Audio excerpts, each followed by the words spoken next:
एक विधायक है हम, ठीक है, हमारे समर्थकों ने गलत किया था, सही किया था, वो अलग विषय है, लेकिन प्रशासन का ये रूप, ये कौन सा संवैधानिक तरीका है भाई? एक महज मामूली क्वार्टर का विषय था। ऐसे ऐसे क्वार्टर धनबाद बोकारो में गिनेंगे तो शायद 1 लाख के आसपास होगा, 1 लाख आसपास होगा। एक मामूली क्वार्टर के लिए जो प्रशासन ने अपना एक घृणित चेहरा दिखाया, बिल्कुल ये घृणित चेहरा था प्रशासन का, ये नफरती चेहरा था प्रशासन का, ये असंवैधानिक अमानवीय चेहरा था प्रशासन का। एक विधायक के साथ जब वो इस प्रकार का व्यवहार कर सकते हैं तो सोचिए आम ग्रामीण रैयत विस्थापितों का क्या हश्र होगा आने वाले सालों में। इसलिए आज मैं तमाम रैयतों से, जिन्होंने किसी परियोजना में, किसी कल कारखाने में कि डीवीसी की परियोजना हो या सीसीएल पीसीसीएल की परियोजना हो, जिन्होंने अपनी जमीन देने का काम किया है, आज उन्हें एक मंच में आने की आवश्यकता है। मैं आपसे यह आह्वान करने आया हूं।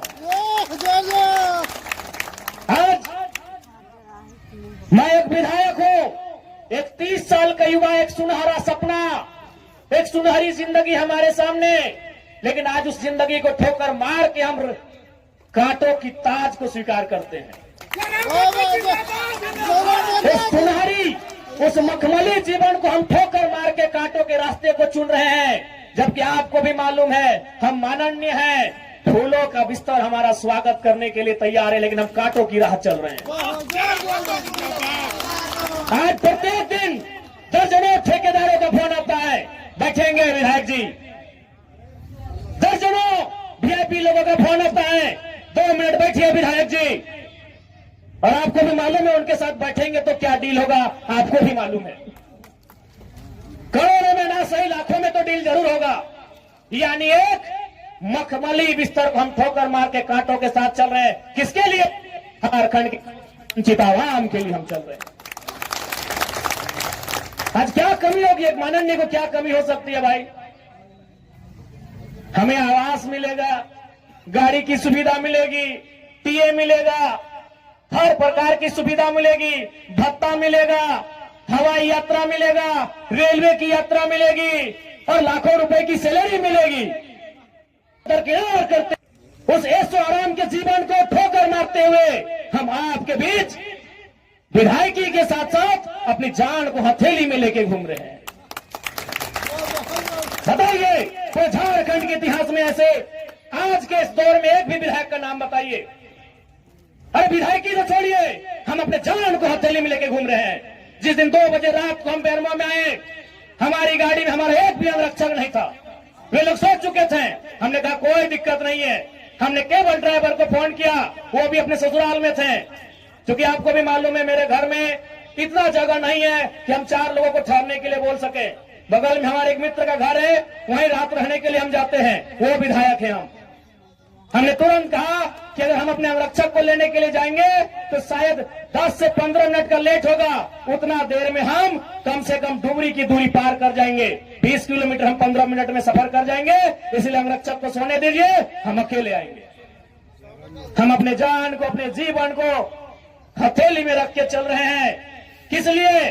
ताकि आज झारखंड की शोषित वंचित जनता को न्याय मिल सके। तो आप इतना तो कर सकते हैं, एक 30 साल का लड़का अपने आराम के जीवन को छोड़कर, ऐसो आराम को छोड़कर आज आपके लिए कांटों के रास्ते में चलने के लिए तैयार है। आप कम से कम ये जो 15, 16, 50, 60 समितियां बना के रखे हैं विस्थापन के नाम में, क्या एक नहीं कर सकते हैं? आप जिस दिन एक करेंगे इनको यहां से उखाड़ के फेंक देंगे। अब कीजिए। आज बीएसएल में भी हम जाते हैं, वहां 52 समितियां हैं। विस्थापन मोर्चा, विस्थापन क्रांतिकारी मोर्चा, विस्थापन उलगुलान मोर्चा, तो विस्थापन इनकलाब मोर्चा, 52 से 50 समितियां हैं। आप अपने आप को एक कीजिए, आज अपने निजी स्वार्थ का त्याग कीजिए, आज अपने मन के मतभेद को त्याग कीजिए, क्योंकि आज अगर नहीं संभले तो याद रखिएगा आने वाले 20 सालों में, अरे आज तो कम से कम आपके हिस्से की बात कोई कर पा रहा है, आपकी हक की बात कोई बोल पा रहा है। आने वाले दिन अगर बोलेंगे ना तो शायद आपकी जबान काट ली जाएगी, बिल्कुल काट ली जाएगी। ये कौन सा रूप था? आप ही बताइए कौन सा रूप था प्रशासन का।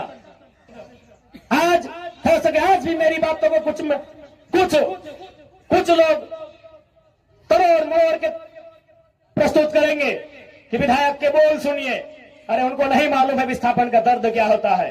अगर वे विस्थापन को अध्ययन कर लेते तो शायद ये बोली बोलने का अवसर नहीं देखते।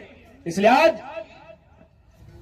मैं आपको स्पष्ट कहना चाहूंगा, और मैंने विधायक बनने से पहले ही कहा था, मैंने सांसद का चुनाव लड़ने से पहले ही कहा था कि आज जो हाल मैं देखता हूं पूरे झारखंड का, आज जो मैं अफसरशाही का व्यवहार देखता हूं, आज जो मैं प्रबंधन की मनमानी देखता हूं, मैंने बहुत दुखी होकर कहा था कि मैं पीएचडी का स्कॉलर हूं, लेकिन मैं शायद इस बात को आप लोग मेरा गलत कहें, लेकिन मैं कह रहा हूं कि कोयला अंचल में रहने वाले लोग जो विस्थापित लोग हैं वो हम दो हमारे दो नहीं, दो बच्चों को एक्स्ट्रा जन्म दीजिए और उनको केवल और केवल विद्रोह की भावना के साथ तैयार कीजिए कि आपको बदला लेना है। बिल्कुल इस मेरी बात से बहुत सारे लोगों को आपत्ति होगी कि माननीय कैसा बोल रहे हैं, लेकिन उनको क्या मालूम कि जिस जमीन को हमारे बाप दादा ने 1970 में दिया है, हमारे बाबूजी मर गए, लेकिन आप भी जवान बेटा वो बुढ़ापे की ओर चला गया है, लेकिन इंसाफ नहीं मिल पाया है। और ये तो गनीमत है। झारखंड के किसान भोले भाले हैं, झारखंड के किसान सरल हैं, झारखंड के किसान सीधे साधे हैं कि आज 1970 की लड़ाई को घिस घिस कर अपने जीवन को, अपने खून को गला गला कर लड़ रहे हैं। अरे ये बंगाल याद होगा तो 1964-65 का दौर था। एक दिन पहले कुछ जमींदारों ने, कुछ सामंतवादियों ने एक किसान को मारा था। उन्होंने नक्सलबारी और नक्सलवादी जैसे घटना को अंजाम दे दिया था। एक दिन पहले ये तो झारखंड के किसान हैं कि 70 साल से बर्दाश्त कर लिए। बंगाल के किसानों ने एक दिन बर्दाश्त नहीं किया था।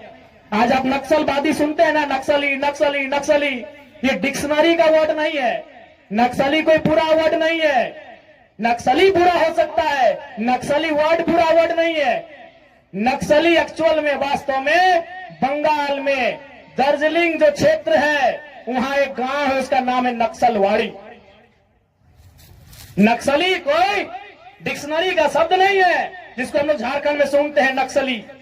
एक बंगाल का गांव है, उसका नाम है नक्सलबाड़ी। उसी गांव में घटना घटी थी। किसानों को कुछ जमींदारों ने, जमींदार को आप प्रबंधन से ही तुलना कर सकते हैं, जमींदार को आप प्रशासन से तुलना कर सकते हैं, तो कुछ जमींदारों ने, उस किसान का नाम था जंगल संथाल। लगभग 6 फुट ऊंचाई का वो किसान था, उसका नाम था जंगल संथाल। उस किसान के कुछ साथियों को लाठी डंडे से पीटने का काम किया था। बदले में एक ऐसा क्रांति आती है, उसे आप नेगेटिव कहिए पॉजिटिव कहिए, वो विषय नहीं है कि आज उसे नक्सली और नक्सलवादी का नाम दिया गया। वे किसानों की घटना थी।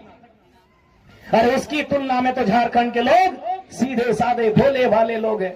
आज 70 साल से पिस रहे हैं, आज 70 साल से घिस रहे हैं। आज कई पीढ़ियां बर्बाद हो गई। आंखों के सामने बूढ़ी माँ इलाज के अभाव में तड़प तड़प के मर गई। आंखों के सामने जवान बेटा बेरोजगारी से तंग आकर खुदकुशी कर लिया। आंखों के सामने इतनी घटनाएं घट गई। आंखों के सामने इतनी घटना घटने के बाद भी आज झारखंड बर्दाश्त कर रहा है। ये